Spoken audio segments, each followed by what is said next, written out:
We're so pleased to have all you with us. I see familiar faces from yesterday. I also see some new faces.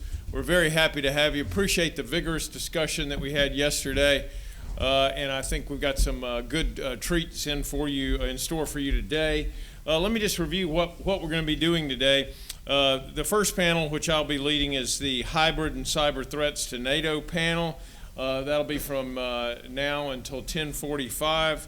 We'll take a break, and then Dr. Mark Conversino will lead a panel on NATO's current regional operations. That'll go from 11 to 12:15. At that point, we'll break for lunch. We'll be having lunch downstairs. We'll refresh the instructions on how we are going to do that, but it'll be downstairs. There'll be a couple of buffet lines there and a delicious lunch for you. Our final panel this afternoon will start at 1:30, Future Threats to the NATO, to the Atlantic Alliance, led by Colonel John D. Suggs, the Commandant of WINSEC. And then finally a closing address at 3 o'clock by His Excellency George Christian Maior, the Romanian Ambassador to the United States. So a good day ahead. Our panel is on hybrid and cyber threats. And, you know, the word hybrid threats, you heard Ambassador Hunter talk yesterday about that. Well, you know, that's nothing new. That's been there forever. And so I thought it would be worthwhile, before I introduce our speakers and we begin the presentations, just to introduce the topic as viewed through the NATO lens. And so a few quick things from NATO's own publication on this. Hybrid methods of warfare such as propaganda, deception, sabotage, and other non-military tactics have long been used to destabilize adversaries. What is new about these attacks, seen in recent years, is their speed, scale, and intensity facilitated by rapid technological change and global interconnectivity. And then if you look at the response NATO frames in its official publication, the primary responsibility to respond to hybrid threats or attacks rests with the targeted nation. However, NATO is prepared to assist any ally against hybrid threats as part of collective defense and has a strategy.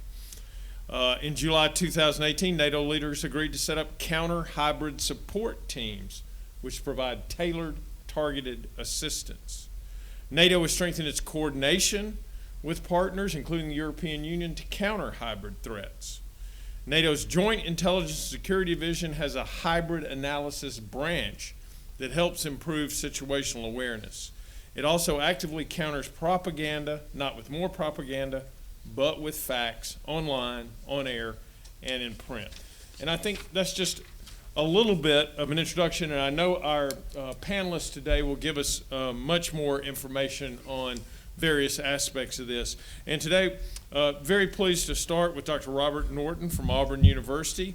He's a professor of veterinary infectious diseases, public health, and biosecurity at Auburn.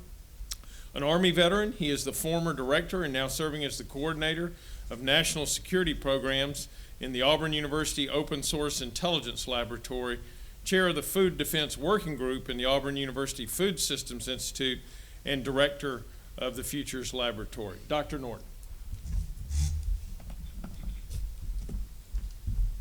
Thank you very much. I appreciate the opportunity to be able to speak today. This is obviously a distinguished group here, and I think we have a very interesting topic, and it's a very important topic because we are going to be looking at the future today. I want to start with a quote from Johann Schmidt at speaking in the face of warfare in the 21st century, and he said, "The offensive power of hybrid warfare presents the defender with a particular challenge, being taken by surprise without even recognizing that one is under a hybrid attack until it is too late." So, as you can see from our first slide, there are elements that go into hybrid warfare, and those elements, if we look at them, in many respects are the same things that have happened in warfare for many years, at least in the 20th century. But the thing that, as was mentioned just in the introduction, was the element of cyber, the element of speed, this is what is new. We are looking at warfare at the speed of electrons. And what we're talking about is a human interface with the machines in a way that we've never seen before. So what we're talking about essentially is cyber/mind warfare. This is unique. This is new. And we're going to have to be dealing with it in the next, at least in the next century. Next slide, please. Hybrid warfare, as maturing nonlinear warfare, as has been talked about by the Russians, nonlinear warfare, or hybrid warfare as we call it, was a concept that has been bantered about within the Russian military for a number of years. What we're seeing, though, again, is this cyber element that is maturing so rapidly that the changes that we saw as recently as a year ago are now being overshadowed by changes that are happening today. So what is interesting is these technology companies that play some ancillary role in all of these things, these are making changes daily. They don't develop 5-year plans. The tech companies consider 5 years too far down the line. They're dealing with changes that are happening today and in the next 2 weeks. That really conflicts with the military model, where we like to take long periods of time to address a problem. We have to become more mobile. We have to become more rapid in our responses. So, in terms of nonlinear warfare, General Gerasimov was the first person that really kind of let this out. But hybrid warfare is using this cyber as an attack vector, and this is different from what we've seen. So we have preparation of the battlefield using cyber. We have cyber operations, the attack kind of things, the things that you're seeing with hacking. We have information operations that include propaganda, misinformation, disinformation, and we're drawing a distinction between the two. And then this what Rand calls virtual societal warfare. We are in the midst of that element, virtual societal warfare. I want to introduce a topic that is not considered much in hybrid warfare, and that is the issue of critical infrastructures. As far as the United States, presidential directives designate critical infrastructures, and those are the parts of our society that we can't do without. The power grid, the water systems, food, agriculture, banking. Those are the things that we have to have functional to keep our economy moving, to keep our life in the kind of state that we are today. We have to have these things functional. Critical infrastructures are being targeted by our adversaries. They're being targeted daily. They're being targeted by the moment. Auburn University, from where I come from, is targeted regularly. A good day, we have 3 million attacks. On a bad day, we may have 10 million attacks. They're probing. They're trying to get into the systems. We are a university. Imagine what the federal government is experiencing. Imagine what industry is experiencing daily. If Auburn University is getting hit 3 million times, imagine how Google is getting hit. Imagine how Microsoft is getting hit. And you begin to see the magnitude of the issues. And it's unprecedented. So we're talking about these critical infrastructures. There are 16 sectors. Next slide, please. The distinction between military and civilian critical infrastructures is artificial. There is no demarcation between the two. And if there is one take-home message in this talk, it is this. The military critical infrastructures are exactly the same as the civilian critical infrastructures. They can be used as an attack vector, and I'll talk about a scenario that we're quite concerned about. You can go in either directions. So Maxwell Air Force Base has a power grid. That power grid comes from the civilian side. You can use that portal of entry to attack Maxwell. You can use the Maxwell portal of exit to target civilian systems.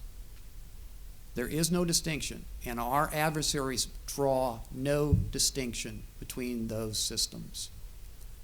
Everything is a target. Everything is an attack vector. We are talking about disruptions that begin to cascade. Critical infrastructures are what engineers call systems of systems. And essentially what that means is it is a system comprised of multiple subsystems. All of those things interact. All of those things interlock.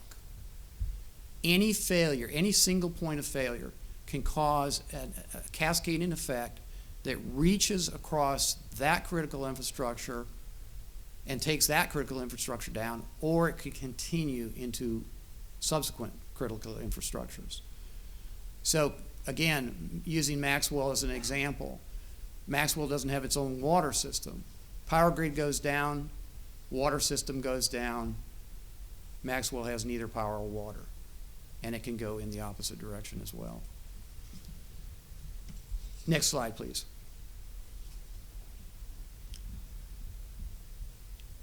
I want to mention a specific attack that has been studied quite extensively, and that is the attack of the Saudi Arabia Aramco, which was it began as a cyber attack, but it was unique in its scope, and it was unique in the way that things began to cascade. It began with phishing attempts that eventually succeeded. All indications are, and obviously this is not a classified environment, but all indications publicly are that Iran was involved in this.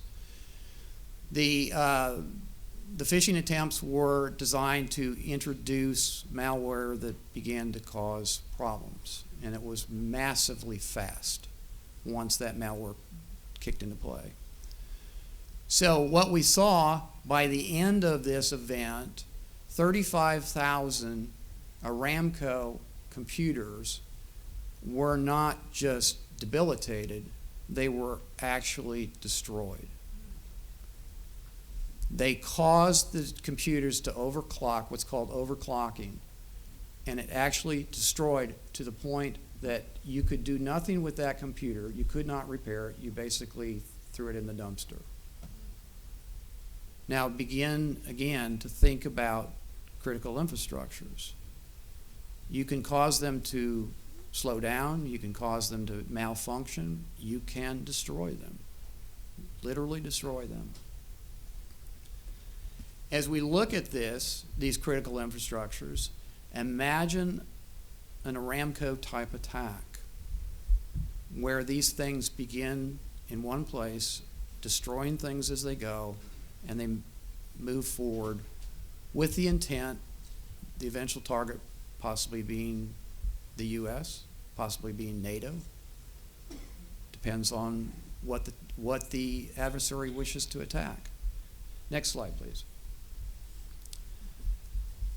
We are starting to see adversarial a nexus of adversaries that we're calling multi-front war.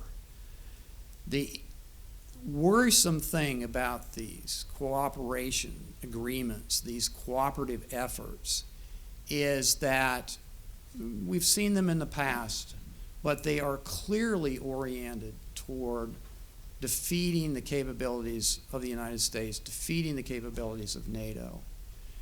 And the most worrisome nexus is the Chinese-Russia nexus, for reasons that are quite complex and difficult to discuss in an open environment. But I think that if there is a second message to take home in this, is we cannot think about hybrid warfare just in terms of Russia. We have to start thinking of hybrid warfare in terms of Russia, China. I mentioned here in my slide the Office of Personnel Management breach. And if anyone has a clearance in the United States and had a clearance at the time that that occurred in 2015,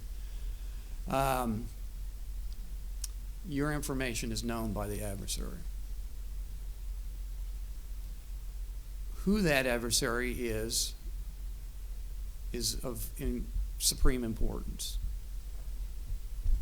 Who those adversaries are is very important that are involved in that. Most of that information has not been made public. But that essentially compromised everyone with a clearance to the point that personal information was made available, fingerprints were made available. All of that was lost in that hack, in that breach. Next slide, please. The adversarial nexus is taking place in three different ways. Nation-nation military technology exchange, nation-state criminal enterprise, both in China and in Russia, and nation-state corporate. That's important. Next slide, please.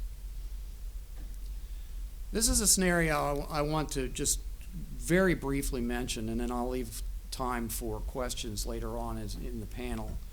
But think about this. Taking this cyber mind warfare approach to things, combining it with the information that is available in the hack, taking all of that information and simultaneously causing critical infrastructures.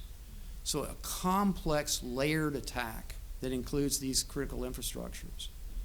And what you create is not only an environment of distrust, an environment where individuals are being compromised, individuals that are going to be involved in the battlefield, directly in the battlefield. Those people are being compromised, their families are being compromised. Layering that on top of this cascading effect on critical infrastructures. And what you see is a multi-cyber attack vector. This is unprecedented, and this is hybrid warfare of the future. With that, I'll turn it over to the next speaker. Thank you very much.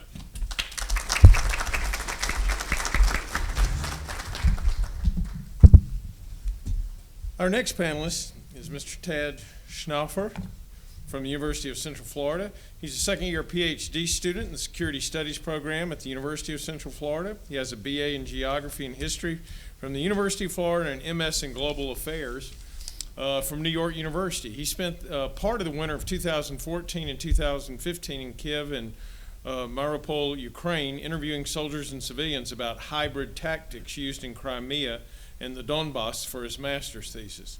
Additionally, Mr. Schnaufer currently serves as an infantry officer in the Florida Army National Guard. Mr. Schnaufer. Thank you for that great introduction. Thank you, everyone, and thank you for being here. Quick disclaimer, all the views expressed this morning are my own and not necessarily reflect any government agency or the U.S. government or the Department of the Army. All right, to begin, we're talking, is this sound okay? Okay. All right, to begin, we were talking about hybrid warfare, but it has taken on kind of a nebulous form over the past couple of years. Like, what is hybrid warfare? It seems like it's everything and nothing at the same time. So it's very hard to combat something that you don't have a definition for or you don't have a conceptualization for.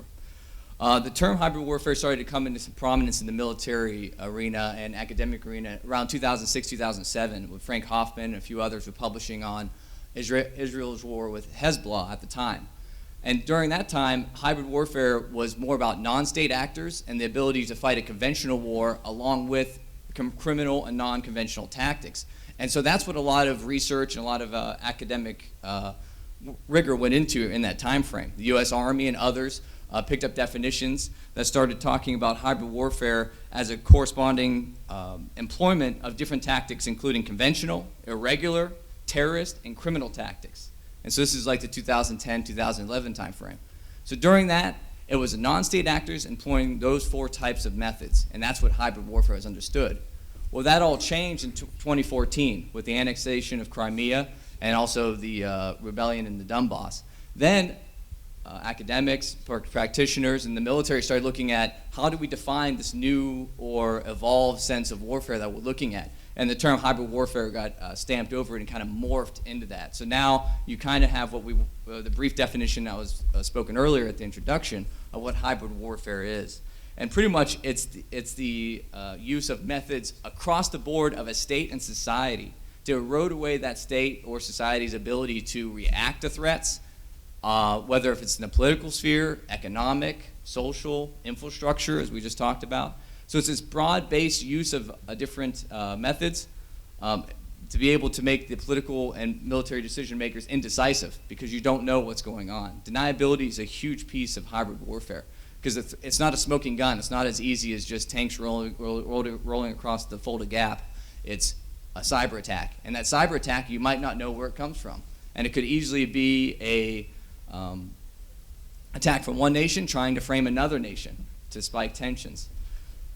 And that's why even though hybrid warfare is not new, as was mentioned earlier, that's that speed and scale. The scale is everyone is now a threat. All of a sudden, everyone with a security clearance is now compromised. That type of scale of compromise could not have happened 100 years ago. So that's the difference that we're dealing with hybrid warfare. So with the basic framework of understanding what does hybrid warfare look like, so if you look at the political sphere, it could include such things as election meddling, passport exportation, where a nation gives passports to its ethnic enclaves and countries and uses that as a purpose for invasion or other types of like economic sanctions. In the military sphere, you have the little green men that showed up in Crimea, but also you have the use of private security companies becoming used all over the world. So how does the state deal with a private security company? Does that private security company represent the state that quote-unquote hired it? And you see Russian private security companies operating in Venezuela, across Africa, Syria. So those type of threats is how do you deal with a non-uniformed actor in this case. Also, you have GPS spoofing, where GPS systems can be taken offline, including civilian aircrafts. A recent event just happened in Finland where Finland aircrafts were spoofed, as they say. So aircrafts lost their ability to use GPS. I mean, it's caused huge problems from their air traffic control and being able to land safely in that area. In addition, like was mentioned, it's not just Russia, it's other adversaries out there, including China. So China's building artificial islands in the South China Sea. These are all hybrid methods. They're outside of international law or in the gray area of international law. They're not really, it's a threat per se, but it's not, again, direct military threat. In the economic sphere, you have cyber attacks, you have sanctions. In the social field, you have internet bots out there corrupting or commenting all over every social media frame. So it really changes how a society is able to think and have an educated or productive dialogue between each other when you have, in a sense, hundreds or thousands of Russian bots pushing propaganda on every sphere. So you don't know what information vein to trust. Obviously, infrastructure was talked about, and then informational area, propaganda and information like we just discussed online. In the end, almost all of these types of operations are deniable. There's no smoking guns, and used together, they can really cripple the target nation or make decision makers indecisive on how to counter an attack somewhere else, leaving like Russia's action in Ukraine relatively unresponded to by the West, other than sanctions. So how do you counter hybrid threats? NATO currently has a strategy of what they call prepare, deter, and defend. So you prepare, understand the threats, you look to deter them, and defend, and that's pretty much as much length that they go into. But it's going to take a lot more than that. It's going to take cooperation between the military, the tech companies, businesses, to be able to defend not just, again, military assets, but also the infrastructures in our cities. Individual nations are taking up that call. The United Kingdom is standing up a hybrid division in the next couple years. In addition, Finland has published, in 2010, actually published a security strategy for society. And it's a government resolution in Finland, which are over 100 pages of really breaking down how each government agency corresponds to a possible threat within their society. And then it pairs them with businesses and tech companies to be able to provide a comprehensive defensive plan for Finland. Obviously, it's a smaller nation, and they have a much closer relations in some cases than, say, a larger nation like the U.S., where we have a lot more companies to work with.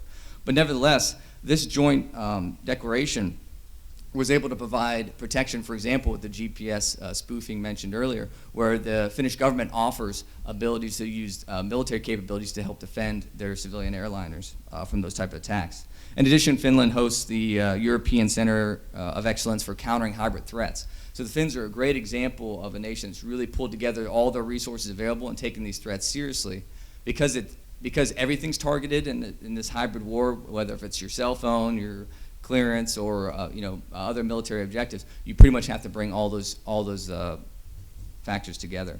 In addition, there's NGOs out there that are also trying to counter this threat. One example that I saw and interviewed a few people with when I was in Ukraine was an organization called Stop Fake. So it's a Ukrainian NGO trying to counter fake news or propaganda in Ukraine, because they have so many fake news articles that are published within their, or pushed out to their population via the internet, that they try to counter and show, hey, this is not actually what happened.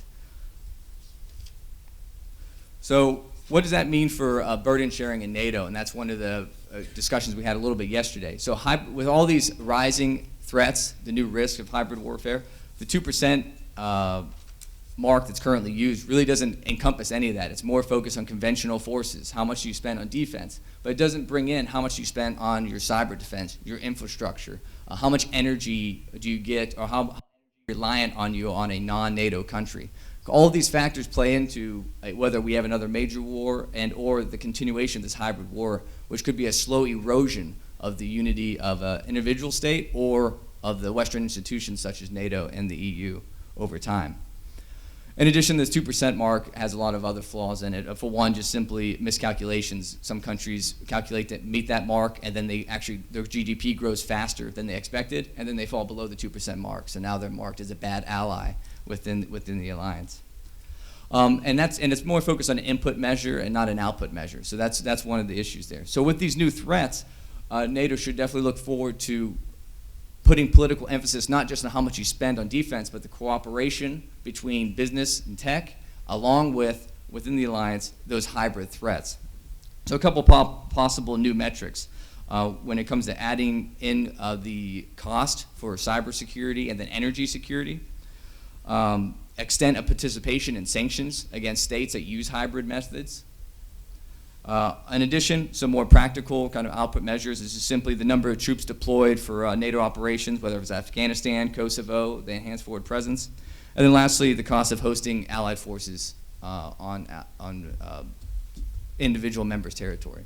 So those are all different things that you can put together for a comprehensive burden sharing scheme within NATO that kind of focus across the board on threats. Instead of focusing now on just the tanks and missiles, there's also the cyber and the election meddling and other things. So thank you very much. Thank you very much.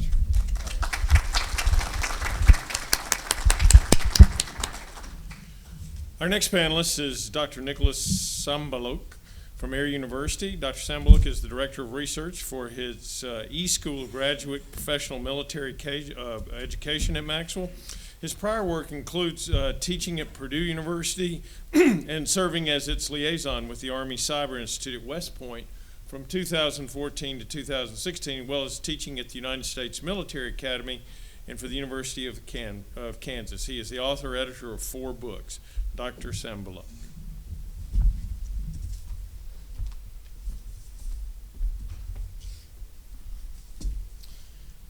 So first thing I should probably say is that, of course, my comments here are my own ideas.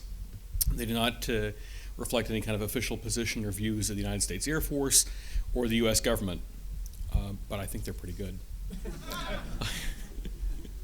So open and democratic societies have, with good reason, tended to deem the dangers of mischief and discord as acceptable and as lesser than the advantages that are provided through interconnection and discourse. So-called reversible cyber activities, though, can pose greater dangers than has often been understood in past years. These include both low-tech actions like distributed denial of service, DDoS, attacks, but also non-technical methods that utilize the digital realm, things like spreading disinformation. Both of these offer dangers that are not necessarily fully understood or appreciated until recently, and I think we need to look at them in a new lens. Okay, next slide. Thank you. So many adversaries, I think Russia is a pretty strong example, both fear these kinds of machinations being leveraged against them and also seek to employ them against their own adversaries. Russia is quick to label any criticism of its behavior as being something nefarious, disinformation, information warfare, propaganda. It's always going to be tackled with one of these terms. And what we see is an ongoing philosophy of this sort of defensive posture and sort of paranoia. These are statements from different translations from different Russian doctrinal documents. The first one from 2000, the second one from 2010, the third from 2015. We've got a pattern here. Next slide, please. So, in short, Russia believes that it is engaged in an information struggle against NATO. Brian Lee Crowley, who's the manager of the Macdonald Laurier Institute in Ottawa, has emphasized that, quote, when NATO and the European Union lose support, cooperation breaks down, and national interests take over, and Russia gains power and influence. And that is something that Russia is very much interested in.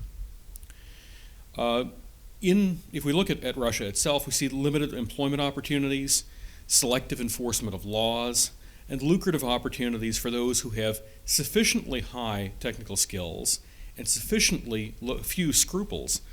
And this forms a dangerous cocktail because as criminals gain experience, gain skills, they also build a rap sheet that can be leveraged by malevolent authorities to turn them into serving as deniable proxies for different kinds of perhaps low technical or disinformation attacks that very definitely serve strategic interests against us.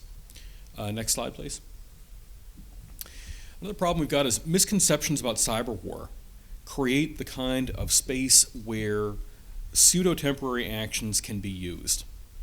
A lot of extreme or even hyperbolic projections have the effect of lulling populations about some of the dangers. Then Defense Secretary Leon Panetta did not invent the term cyber Pearl Harbor in 2011. That was first introduced, the idea of an electronic Pearl Harbor was first introduced to congressional testimony 20 years earlier. But evoking Pearl Harbor brings to mind epic, visible, tangible carnage and destruction. Next slide, please. So apocalyptic warnings quickly become self-defeating shibboleths. Kinetic effects have been wrought, they do happen, but they've been rare. Cyber conflict has been witnessed, but it's taken a course that has more seldom been prophesized, and I think that's pretty important. Reports of NATO concern, for example, after the 2007 DDoS attacks that were unleashed against Estonia, drew the NATO concern drew a scathing critique in Wired magazine, since, quote, last month's denial of service strike against Estonian websites hurt no one and did no damage. Focus, people, focus, close quote. Next slide, please. That kind of dismissive attitude, I think, actually draws focus away from some important points. Harassment with low-skill technical attacks sends political signals. The Estonian DDoS in 2007 raised questions about how online harassment would be viewed, whether it would trigger Article 5. These are important issues. Precedents were set. That is far from a temporary result. We turn to Georgia in 2008. See, Russian policymakers identified that the Western interest in humanitarian motivation, in protecting minority rights, in proportional use of force, and in maintaining peace. And so their efforts in South Ossetia and Abkhazia against Georgia were established and shaped so that it would seem to meet those standards and priorities, at least to people who were viewing those events through a lens that was defined by Russian media. And DDoS attacks against Georgia, whose internet presence at the time ranked 74th globally, helped ensure that Russian and foreign audiences would receive Russian messaging while sidelining as much as possible Georgian competition. Journalist Andy Greenberg has noted, quote, "I didn't find that the Ukrainian citizens were effectively terrorized by these cyber attacks against electrical infrastructure. I think that they were experiencing actual war that's killing people, that's killed 10,000 Ukrainians in the east. They have bigger problems in a way," close quote. Indeed. But notably, further analysis has led to theories this year that the December 2016 takedown of Ukraine's electrical grid through a cyber attack was meant not to last only a few hours, but actually weeks and perhaps months. And if correct, this would overturn much of the conventional wisdom that the Russians didn't go that far, that they were demonstrating an aggressively postured form of restraint. In the meantime, the kinetic fighting rages, and as of last April 2018, Ukraine was already described as having expended more tonnage of ammunition than is in the stocks of all NATO armies in the continent of Europe. Next slide, please. So even if pseudo-temporary activities are inexpensive and sometimes effective, we should note that they're far from foolproof. Chaos, furthermore, is unlikely to be a goal in and of itself. In regard to Estonia in 2007, there were responses that Russia probably would not have wished. NATO did establish its cybersecurity center of excellence, and it headquartered it in the Estonian capital of Tallinn the next year. By 2011, Estonia had formed a noteworthy cybersecurity quasi-militia arm of its National Defense League. Russian attempts to alter political and civil discourse in this country are by now infamous. We see experts have cited $100,000 being poured into social media advertising, pointed at various fringes in 2016, before and since, but especially in 2016. They were promoting opposite sides of conflicts across the board in Ferguson, Missouri, consciously inflaming discord amongst various groups, LGBT, civil rights, NRA, you name it. If Russian hopes, however, had involved anything like a cozier bilateral relationship between the United States and Russia, then the results of the 2016 gambit can only be described as a failure. Neither U.S. sanctions policy, nor its opposition to Russia's Nord Stream 2 pipeline project, nor its military support for Ukraine resembled the kinds of things that Putin would have liked to see, in the words of one government professor who was speaking to a Brookings Institute audience a few months ago. Regarding Russia's dividends for its intrusive 2016 investment, it's far from clear that these results have closely resembled the kinds of changes that the Russian regime might have desired. Another example is France in its election in 2017. France did not succumb to a disinformation campaign. Other results vary. 3 years of disinformation campaigning that targeted Central Europe has reportedly convinced 1/3 of Czechs of the Russian myth that Ukraine's government is fascist. Latvia has reportedly been targeted with disinformation campaigns for several years, meant to lure Latvians into suspecting NATO of trying to subvert local culture. So the results of these disinformation campaigns vary. And although pseudo-temporary activities are relatively inexpensive and are easy to deploy, they do not guarantee successful results. They do not even guarantee even as such a thing as a net zero result for an attacker. They can backfire. Next slide, please. Can we go one back? Thanks. So in closing, it seems that the apparent risk has been so far dwarfed by the potential or the perceived potential reward. Some more pseudo-temporary affronts might be expected until the dynamic has changed. The example that was set by bots and trolls in Russia is being reportedly studied in Iran, in Venezuela, even in Turkey, and a leading producer of fake content in recent years, of course, has been Macedonia. Some scholars have argued that these threats from what I want to call here pseudo-temporary attacks might be mitigated through identification, through challenging aggressors, and preparing populations for disinformation and harassment, that they're braced or inoculated from it. The answer to pseudo-temporary challenges may not be a silver bullet in any sense of the word. It may involve the ability to identify and challenge aggressors while educating domestic populations. It may involve an awareness that Russia's bad track record has undercut its plausible deniability and perhaps robbed us of the slight restraint that it might have otherwise exerted.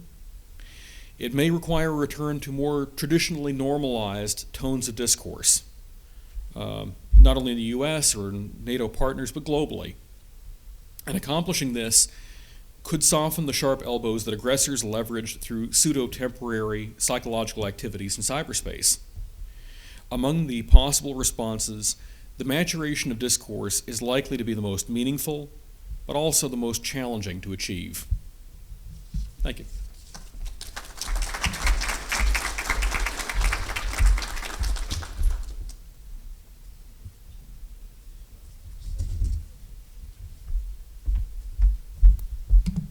Thank you for that very much.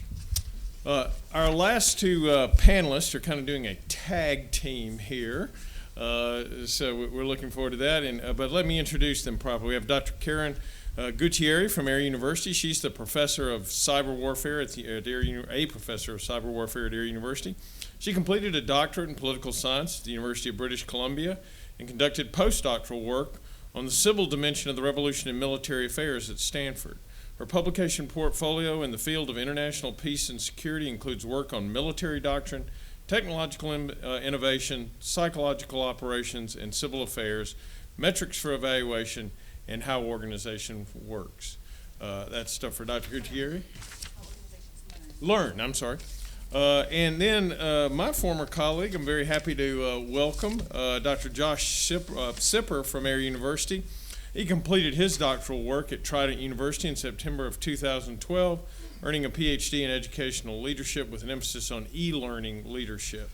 Dr. Sipper's previous degrees were obtained from Troy University, go Trojans, and Faulkner University. Dr. Sipper is a veteran who served honorably in the U.S. Air Force in the intelligence career field and worked for Lockheed Martin in a similar capacity on the U-2 program. Dr. Gutierrez and Dr. Sipper. Thank you, sir. First off, I just want to say what an honor it is to be here this morning. First, just to see all of you here on a Saturday morning is honor enough, but also, sir, really appreciate that introduction. It was an honor to work for you back at the LeMay Center years ago. Also, being a Troy grad, I brought my hat. There you go. And I'll put it right here, a place of honor. So to be back here at Troy presenting on this panel, to be a member of this esteemed panel, thank you so much for the comments that were made so far. And of course, my most esteemed colleague here, Karen Gutierrez, who's been a great mentor to me so far ever since I started over at the Cyber College. Before I get started, of course, I have to give the standard disclaimer, and this goes for Karen and me. The opinions in this academic presentation and paper are those of the authors and do not necessarily reflect the views and opinions of the Air University, the U.S. Air Force, or the Department of Defense. So just to get back to the matter at hand, we decided when we first started talking about the topic of cyber warfare, being professors of cyber warfare ourselves, what's going on right now? And we decided that really what's happening is it's all about information warfare right now. And we wanted to explore the question of why is that the case? Why are we seeing this proliferation and explosion of cyber warfare? And of course, a lot of it's coming out of Army and Air Force doctrine, the changes that are happening there, and of course, foreign powers like China and Russia, which have already been mentioned, improving their capabilities as far as information warfare goes. A quote that Dr. Gutierrez pulled out for us, one that I think speaks to what was going on 70 years ago in information warfare, is a quote from the notorious Joseph Goebbels. He said, "It would not have been possible for us to take power or to use it in the ways we have without the radio." The radio, this, Marconi and all the history behind that, bringing this capability, this information-related capability, which is still in use today, to fruition in the way that the Nazi regime was able to use that for propaganda, for oppression, for communication in many different ways. And I think that's apropos to the discussion of NATO at 70. We also look at, 70 years ago, information warfare capabilities were things like leaflet drops, loudspeakers, direct threats. And while technology and information-related capabilities have changed, the actual thing itself hasn't changed that much. We still see, social media is tantamount to like a very widespread leaflet drop. You can use it in that fashion. A loudspeaker, a way to get information out to people who we want to affect information operations-wise, which is one of the pieces of information warfare we'll talk about in this discussion. Of course, in the mid-1990s, information warfare began with promise, but then it kind of fell off the radar. It didn't really materialize. And we, in the research that we found, it appears that the reason that happened was we just weren't ready for it yet. The information capabilities, information-related capabilities weren't fully mature. They weren't coming together like they needed to have a secure and complete information warfare capability. But today, information warfare is taking off, and it's already rooted in adversary thinking and practice. We see that with China and Russia has been mentioned, and we'll continue into that discussion some more as we go through this. So why information warfare? Why is that happening right now? Why is it growing by leaps and bounds? And we came up with 4 different reasons. The first, of course, is cyber ubiquity. Everywhere you turn, banking, military, commercial sector, government, everywhere you see cyber. It's in the lexicon. It's in everything we do. It's in everything and ties everything together. Also, the second thing, maturation of information-related capabilities. And the 4 information-related capabilities that seem to comprise, at least at present, information warfare are intelligence, surveillance, and reconnaissance, so ISR, cyber. Cyber tends to tie all of these together and help them to coalesce. Electronic warfare, and of course, information operations. And Karen will talk more about that confluence later on in our conversation. And of course, finally, fourth, U.S. offensive cyber operations policy and doctrine, which undergirds all of these information-related capabilities and other things that we are seeing happen in information warfare right now. So cyber proliferation, cyber everywhere, to borrow from Coleridge. The cyber domain is the first piece of that. So the fact that we actually have a warfighting domain established that is the cyber domain alongside of air, land, sea, space, a 5th domain is one of the reasons we see such proliferation of cyber. It was adopted by the U.S. in 2008, and then in 2016, NATO adopted cyber as a separate warfighting domain. Something else is Russia and China. Here's a quote from Martin Lebicki. He says, "Russian cyber espionage against Western targets appears to have grown. They're certainly being detected more often. Examples include NATO and the unclassified email system of the White House, the U.S. State Department, the Joint Chiefs of Staff, the Democratic National Committee, and the German Parliament." And the list goes on and on. That's my addition. You can continue that list right on down the line. But this is an example of adversary proliferation of cyber And we're continuing to see that from Russia and other places as well. Now, this is an example, and the next example I want to give is one that's been given by many. You've heard of Stuxnet. How many people in here have heard of Stuxnet before? You know what, have an idea of what that is? All right, good. I figured most of you probably did. For those of you who do not know what Stuxnet is, it was a cyber attack, the first of its kind. A very sophisticated cyber attack. It probably took somewhere between 5 and 7 years to plan and then to finally execute.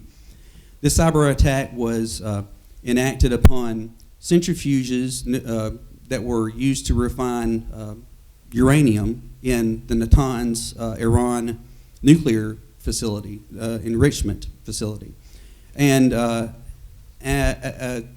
power of some sort, we won't say who or try to guess, used a hack, actually had to have someone embedded in the facility go and plug something in to get a worm into the system, which then propagated itself across the system going through programmable logic circuits and basically telling them, we want you to spin these centrifuges much, much faster than they're supposed to go, which effectively broke the centrifuges. In some cases, it also made them too slow, so it didn't enrich the uranium. So many different things happened with that, but it was extremely sophisticated. It took years and years of planning to make it happen. These kinds of capabilities, these cyber effects that are really powerful and capable are the things that we're seeing. And of course, something you may or may not have heard of, cyber-enabled airstrikes in Syria. The Israeli cyber forces used a hack on the Syrian integrated air defense system to make it appear that nothing was coming toward a nuclear facility in Syria, when in fact Israeli aircraft were coming in droves to bomb that facility. Not only did it affect them in a way to allow them to prosecute the bombing campaign, it allowed protection of the Israeli forces and probably had a lasting psychological effect on the Syrians as a result, because if you can get into their system and make it appear that nothing's coming when in fact something is going to bomb you, how much can you trust your technology then and into the future? These are the kinds of capabilities we're seeing in cyber. Also, information-related capabilities are all grown up now. We're seeing mature capabilities in cyber, ISR, electronic warfare, and information operations. First off, cyber. Libicki again says, U.S. skills at cyber war have no equal. I agree with this to a great extent. I know some may disagree because peer adversaries have advanced quite a bit, especially China.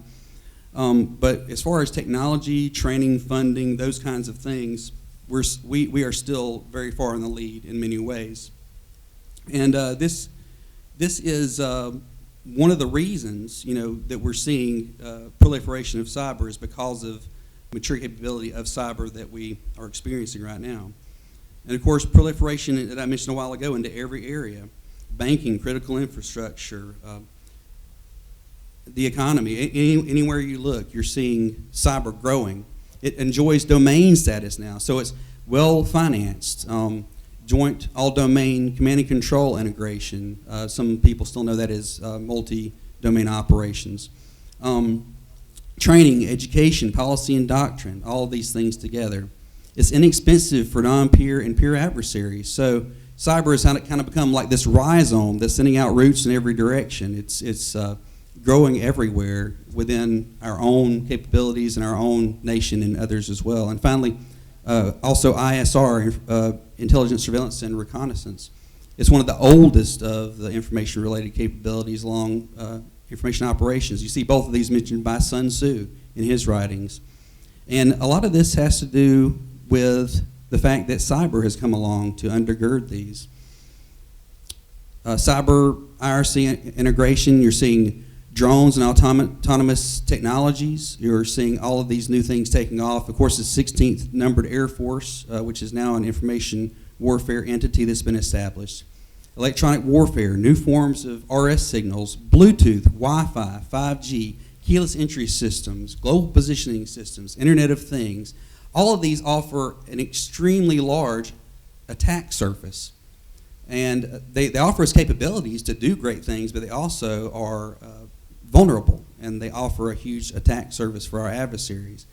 And of course, China and Russia are integrating electronic warfare for information warfare, and there's a continued growth of that in their information warfare philosophy. Finally, information operations, and so much of information operations has to do with social media. And what we're seeing as a result of this use of social media is things like postmodernism. I mean, what is truth anymore? Where are we finding it? Eventually, you have to get down to something bedrock to be able to move forward with what we're trying to do in the military arena, especially with intelligence, etc. Terrorist recruiting through echo chambers.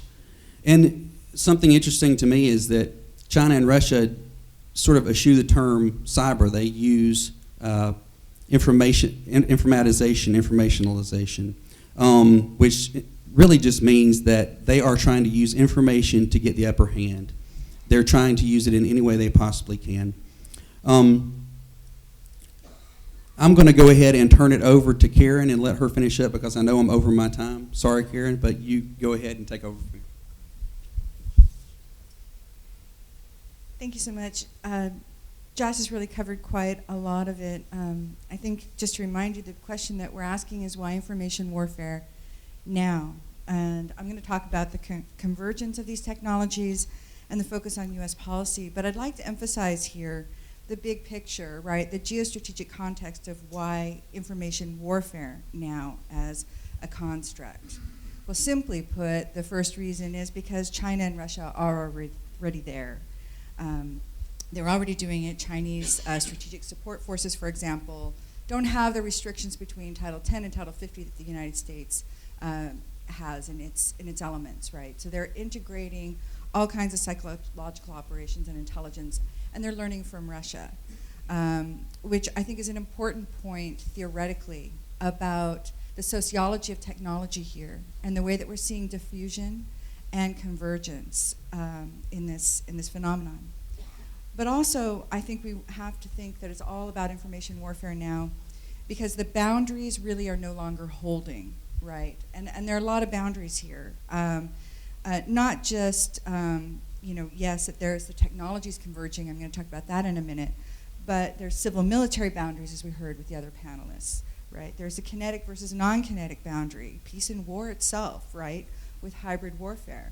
And in fact, even hybrid warfare and great power competition are occurring at the same time, right? We have to keep that in mind, that great power competitors are resorting to what usually is tools of the weak of terrorist organizations. Now we see authoritarian states also practicing these kind of hybrid warfares that our colleagues so aptly described. So we're seeing this incredible breakdown of all of these boundaries. So briefly, let me review the convergence of technologies that I mentioned. First is electronic warfare, right? So when we think about the convergence with electronic warfare and the other technologies, we have to think, electromagnetic pulses, for example, might be one of the immediate phenomenon that we would point to as an incredible danger in the prospect of a future war. An electromagnetic pulse taking out our ability to transmit through our frequencies. But at a more micro level, we're seeing a convergence of the technologies with something like, looking at the US example of the EH-130 plane that was originally built for kind of surveillance and reconnaissance functions, but now can send computer code through radio frequencies and drop them onto a competitor. So the importance of electronic warfare is so significant that we might even ask which is the proper domain, right? Is it really cyber as a domain, or is it really electronic warfare as a domain? And this is a debate that's going on right now. There have been 10 conferences on this question. Georgia Tech offers a class asking, is there a convergence of electronic warfare and cyber? And certainly if we think about the significance of electrons, if you're targeting with information operations, what are you targeting but somebody's thinking, which occurs how? With electrons, right? So electronic warfare is incredibly significant. But if to frame it in terms of information warfare, we're doing another thing altogether, and it gets to be a much more interesting space in some ways, because we're changing out from the physical domain into this virtual domain. You know, William Gibson in Neuromancer in 1984 defined cyberspace as what? A consensual hallucination, right? So we're going out into this domain that mankind has constructed, unlike the air, sea, space, right? You have cyberspace as this, or land, sorry about that, Army friends don't hate. All right, so which is the domain is an important question, and if we go to the information warfare rather than these other constructs, some kind of convergent, we see certainly two things that are important here to think about with information warfare converging. The first, I think, is persuasion, as we've had very well discussed already. It's enabled by cyber, and we see the manipulation of populations. But we have to think about the role of persuasion in larger phenomenon that involve great power competition, right? Cyber attack will be the first strike in a next major war. That is general consensus out there in the literature, that the next major war will begin with a cyber strike. So what does this mean in terms of information warfare? It affects deterrence in profound ways, right? How do we practice deterrence? Do we use Vegas rules, where what happens in cyber stays in cyber? Or are we going to see responses, as in new US policy and doctrine, that say we reserve the right to respond with other instruments to a cyber attack, right? Or how is it affecting crisis diplomacy in a nuclear crisis situation? If we think the first strike might be cyber. Herman Kahn many years ago gave us this very elegant ladder of escalation for nuclear diplomacy. But those steps seem not so neatly defined anymore in the era of cyber. This brings me to the question of policy and how, specifically focusing here in our paper on US doctrine and policy, how we're responding to this, because it's very complicated. The United States has a very sophisticated defense establishment. The Department of State, for example, has a lead for many of these efforts relating to counter-propaganda against hybrid and great power threats. So there's a lot of interagency coordination that has to follow. I think what's interesting in the US doctrine to back up this trend of moving to information warfare, if we look at the 2003 Information Operations Doctrine, it actually did define information warfare as including electronic warfare and psychological operations. That language sort of shifted out by the 2014 doctrine, but now I think we're seeing it reemerge.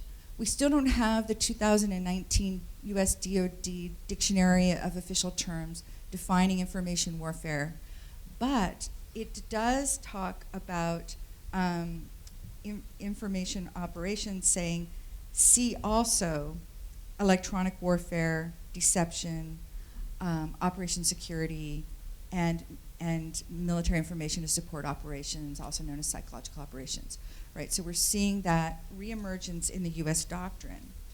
Continuing with the focus on the US, if we look at the strategy, the national and the defense strategies together, I would characterize as a strategy of preponderance. This has significant implications for how we might be using all these converging technologies in a nuclear crisis situation, right? The idea of the current policy is to defend forward with persistent presence, right? With the way cyber operations are conducted, they depend in large part, many of them, on sneaking into a system and lurking there for many years, as my colleague so well described with the Stuxnet case. Okay, so this is giving us all kinds of implications about that boundaries breaking down that I discussed. The civilian sector, the international organizations trying to grapple with this at the UN group of governmental experts, non-governmental organizations engaging in the problem. The United States most recently issued an NSPM 13. It's a National Security Presidential Memorandum. I'm only going to talk about what's in the open source on this. That's all I have referred to here. But it's a Trump administration policy directive that is replacing a previous Obama-era directive. This is according to then National Security Advisor John Bolton speaking on C-SPAN, basically opening the door to offensive cyber operations for the United States, but it does specify, according to this information, below the threshold of war. But the authorities really definitely need to work together. I think the main point is that China and Russia are already doing this, and therefore NATO must consider, right, these implications. And I think the idea of Russia putting forward recently unplugging from the internet has really interesting challenges for a democratic state that does not have the levers that these authoritarian powers have. Fortunately, we do live in a free society. So to sum this up, technology and society are definitely interrelated here, right? One is driving the other and vice versa. And it's a very cognitive phenomenon that's happening when we say it's all about information warfare now. We see the bots, for example, working in the cyber realm, trying to construct reality for peoples. We have challenges in how, moving forward, we're going to address it. Some things we're looking at, artificial intelligence, of course, and machine learning, are some of the technologies that we're focusing on as we go into the future. But also we need research in the areas of computation, data analytics, engineered materials, nanotechnology, and quantum sciences. And especially in cyber physical systems, as our first speaker discussed. This is a key element of what's being called the fourth industrial revolution, which is the emergence of bio-cyber systems. So, wrapping up, in the Cold War, international relations scholars turned to psychology in order to understand how states were managing a very, very threatening situation. But now, we, as IR scholars like myself, must delve more deeply yet into neuroscience, modeling human behavior, and even synthetic biology. This is stuff of not just the future, but the present reality of information warfare. Thank you.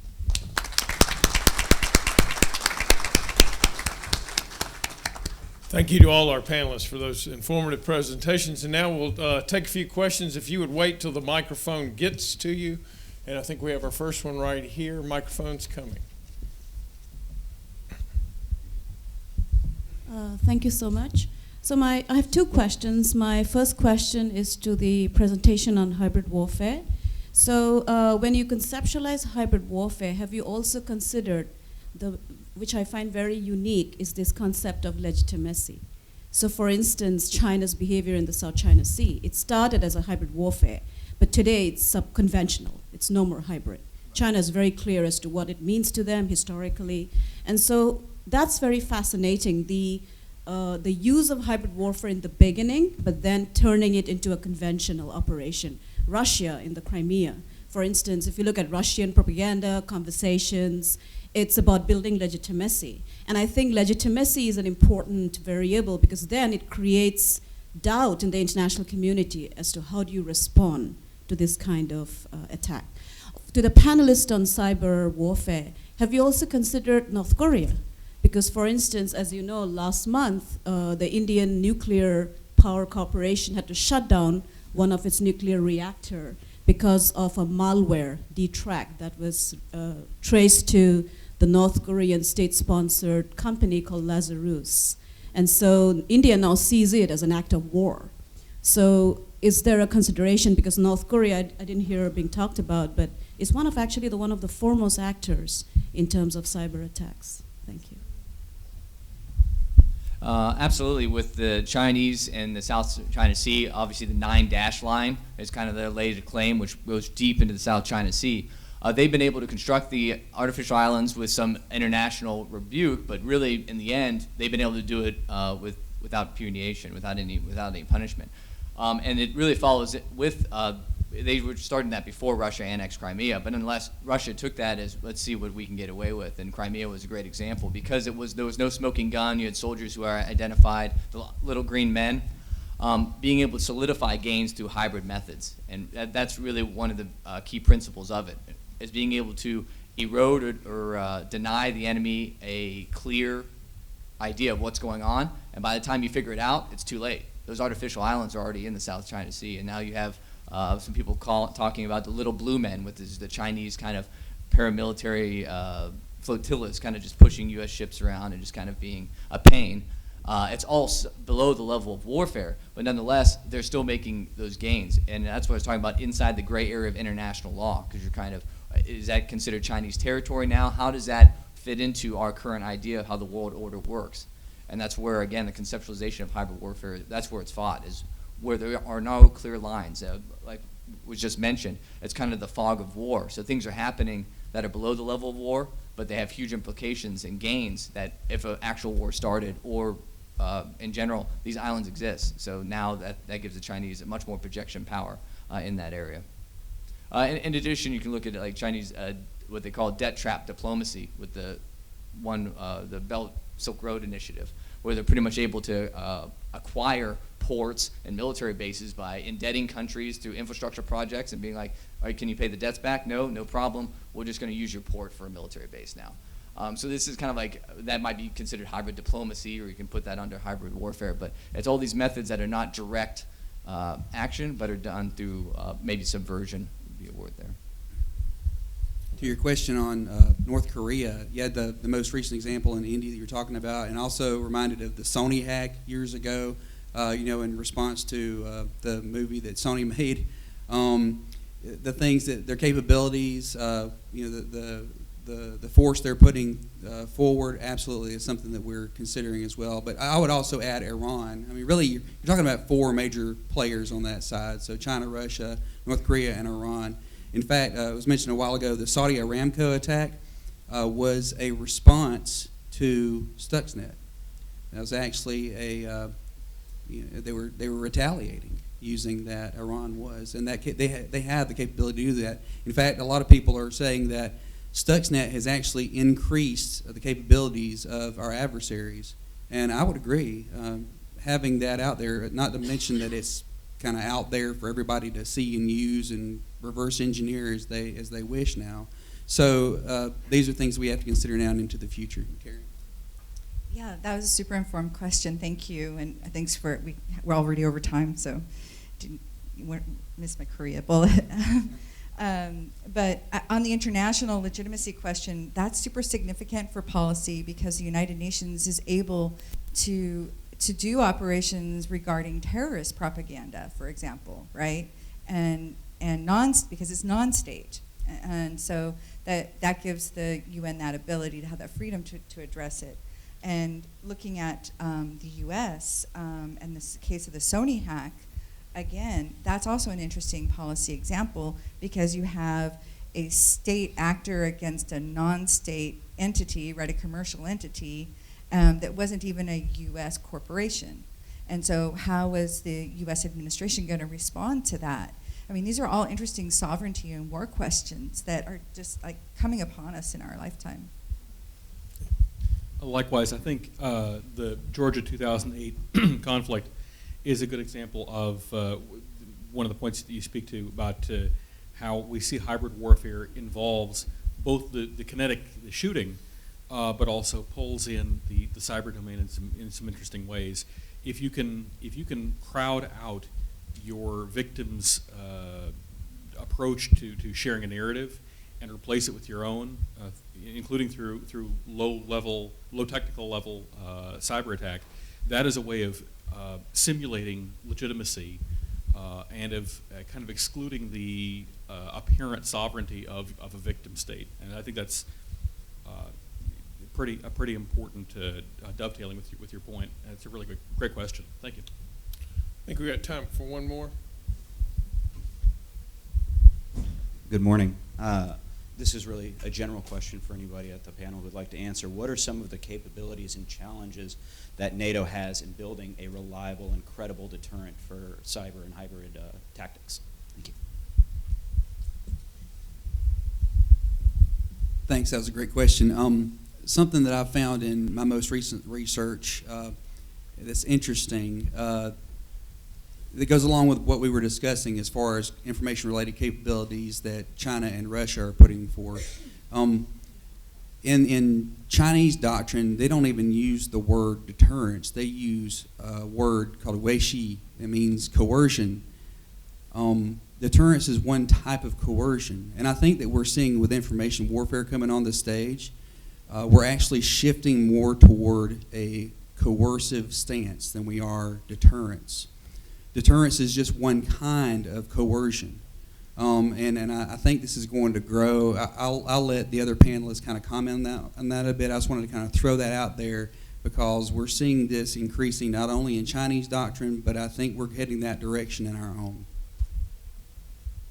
I think it's a real puzzle how if you have the United States as the most powerful member of NATO having this policy of defending forward, right? It almost sounds like a contradiction in terms to say, well, is that a defensive strategy because it's got defend, or is it an offensive strategy because it's forward? And it's both at the same time, right? It's saying the ability to go forward into a competitor's system and take out assets that that competitor might have in order to attack oneself, right? That's huge and confusing. It's a very convoluted kind of denial strategy. And we're really wrestling with it. And if we take it to the international level and do it with allies, we have to look at the composition of the alliance, right? Who all participates in sharing in these kind of capabilities.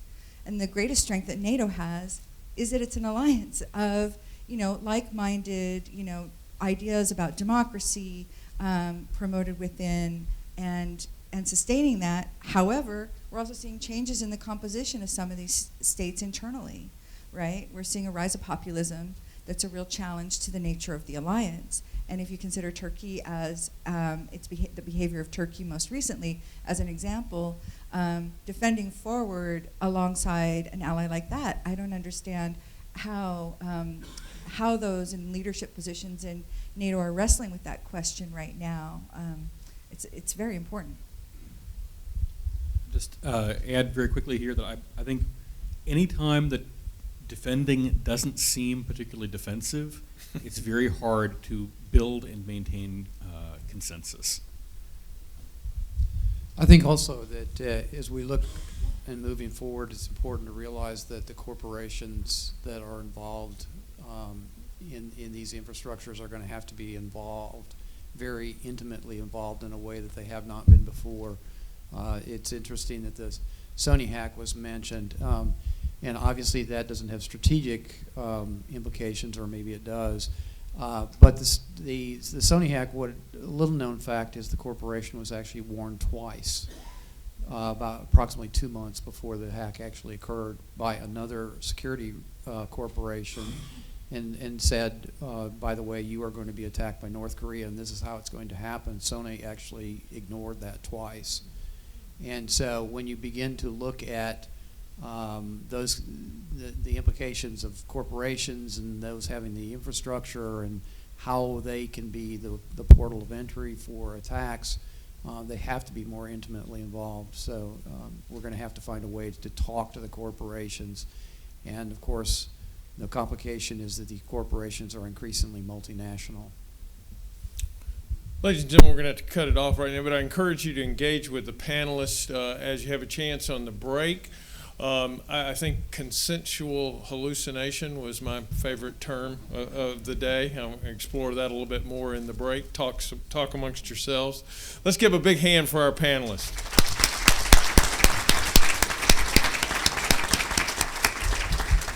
Thank you. We're on break right now, and we'll resume with our next panel at 11 o'clock.